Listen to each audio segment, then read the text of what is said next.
Mirshod aka, bu darajaga chiqqungacha tizim kerak bo'ladi. Albatta. Ko'pchilik bu narsalarni gapirsa, hali biznes boshlang'ich etapida bo'lsa, qanaqa qilib deydi, bu yoqda o'zi xodim ketib qolyapti, ishchilar vaqtida kelmayapti, o'zim borsam ishlaydi ishxonam, bormagan paytim ishlamaydi. Qanaqa qilib men bu narsalarga yetaman deydi. Shuning uchun u etapga bo'lgungacha tizim bo'lishi. Tizim sizni nazdingizda nima? Tizim qayerlarga qo'yilishi kerak? Qanaqa usulda qo'yilishi kerak? Shu haqida gaplashsak.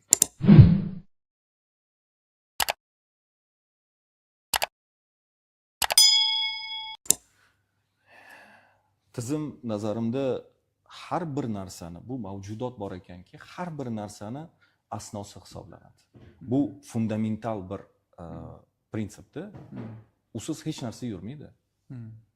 Nafas olishimiz ham bir tizim natijasi, to'g'rimi? Tizim yo'q bo'lgan davlatlarni rivojlanishini ko'ring-da. Masalan, o'sha Afrika davlatlarida tizim yo'q. Nimaga ular qolib ketishdi? O'sha vaqtida. Nimaga bugungi kunda mutlaqo hech qanaqa bir meva, endi majoziy ma'noda aytganda, meva o'smaydigan-da Buyuk Britaniya, qat'iy olmalari bor, boshqa bor, lekin demoqchimanki, nimaga resurslari juda kam bo'lgan davlat bugungi kunda dunyoda eng birinchilardan stabil iqtisodiyot tizimiga ega bo'lgan davlat. Nimaga? Nimaga Covid ham bo'ldi, lekin bu davlatga unaqa katta ta'sir o'tkazgani yo'q. Ya'ni hayot davom etyapti. Tushunyapsizmi? Amerika Qo'shma Shtatlarida qanchalar to'fon bo'ladi, boshqa bo'ladi va hokazo. Lekin davlat yashashda davom etadi. Men bir nimada o'qigan edim. 50 yil o'tsa ham mana shu birinchi 10talik eng top davlatlar. Nima bo'lishidan qat'iy nazar bu davlatlar o'sha 10talikda qolish ehtimolligi katta. O'sha Buyuk Britaniya birinchi 10talikda 50 yildan keyin ham o'sha yerda bo'ladi. Qanchalik mana bu har xil nostabil vaziyatlar bo'lishiga qaramasdan. Brexit bo'ldi, Covid bo'ldi, bu hammasi davlat uchun bir yaxshigina bosimdi. Masalan, lekin baribir davlat o'zini ushlab yuribdi. Nima uchun bu misollarni olib kelyapman? Biz katta bir sistema to'g'risida gapiryapmiz-da hozir. Ya'ni davlatda agar tizim bo'lmasa edi, bu davlat barqaror bo'lmas edi. Xuddi shunday siz kichik tadbirkormisiz, o'rta tadbirkormisiz, yirik tadbirkormisiz? Avvalambor tizim bo'lmasa, yirik tadbirkor bo'lishingiz ehtimolligi juda past.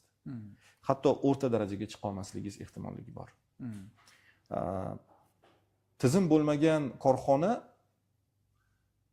xuddi bir bilasizmi, ruli yo'q bo'lgan bir avtomobilga o'xshasa kerak-da nazarimda. Yoki ruli yo'q bo'lgan bir markabda.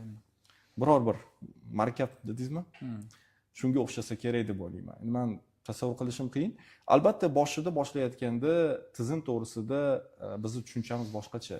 Biz aytmayapmiz, darrov mukammal tizim birinchi kundan qo'yilishi kerak. Yo'q, hech bo'lmaganda tadbirkorning miyasida, mindsetda bu narsa bor bo'lishi kerak. Tafakkurida bor bo'lishi kerak. O'sha bizni agar inson o'zini o'zgartirmasa, shaxs sifatida o'zimni tizimli qilmasa, bilingki, uni o'sha korxonasida ham xuddi shu ahvol bo'ladi. Tasavvur qiling, ertalab uyg'ondingiz. Bizda qaysidir ma'noda tizim mavjud, to'g'rimi? Ertalab uyg'ondik, ibodatni qilamiz. Kimdir iliq suv ichishi o'ziga tizim qilgan-da, ertalabki mashg'ulot qilishni tizim qilgan. Kimdir kayzen chassi o'tkazadi, ertalab yurib keladi masalanda. Bu tizim, turasiz, tishingizni yuvasiz, kiyim kiyasiz, ishga borasiz va hokazo. Nonushta, tushlik, kechki taom, bular hammasi tizim, to'g'rimi? O'rningizdan turganingizdan keyin oddiy kichkina misol, joyingizni yig'ishtirib qo'yish tizimi. Agar sizda xuddi o'sha narsa agar rivojlanmagan bo'lsa, oddiy bu hayotiy misolda, korxonangizda ham bu narsani ta'sirini ko'rasiz. Bu aniq. Chunki u insonning miyasi tizimlashmagan. Bizni tafakkurimizda o'sha tizimning o'zi yo'q. O'sha uchun hamki tizim degan tushunchani biz boshqacha qabul qilamiz. Bu tizim bu juda ham murakkablashib ketgan bir qanaqadir grafiklar, chartlardan iborat narsa emas aslida. Tartib. Oddiy tartib bu. Siz mayli, hozir biz boshladik, kichkina do'kondan boshladik. o'sha Abu Sahiydan aytaylik, Abu Sahiyda bitta do'konni biz arendaga oldik. Biz o'sha yetkazib beruvchilar bilan ishlayapmiz, ularning molini olyapmiz, ularni sotyapmiz va ularga pulni qaytarib beryapmiz. Masalan, mana shu joyni o'zida ham katta bir tizimni yaratishimiz mumkin. U bizning qo'limizda. Agar tizimsiz palapartish ishlanadigan bo'lsa, ertaga bu do'kon 3 oydan keyin bu do'konni ham yopib qo'yishga to'g'ri keladi va qarz qavola bilan qolib ketadi tadbirkor. To'g'ri. Men asosiy ko'rgan muammoyim o'sha vaqtida men bir 2016-yilda O'zbekistonda ham o'sha pled va ideallarni ishlab chiqarish biznesini qo'ydim. Ya'ni bu yerga ham uskuna olib keldik, bu yerda ishlab chiqarishni boshladik, bu yerda ham fabrika qurdik va 2021-yilgacha davom etdi. Va shu jarayonda men O'zbekistondagi o'sha Abu Sahiy, Qo'qon shahridagi o'sha Qo'qon bozor, ipodrom, demak Surxondaryodagi bozorlar, mana shularni ishlash taktikasini o'sha paytda tushundim. Afsuski ko'p hollarda bitta aytaylik o'sha daftar общий tетрадьga yozilyapti, da.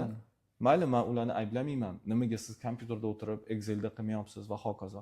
Ba'zi insonlar bor, ba'zi tadbirkorlar bor. Mana o'sha daftarini o'zi sizni nechta o'sha Bittrex 24 sistemangizdan ham yoki o'sha Zero sistemadan, Salesforce sistemadan ham zo'r ishlaydi.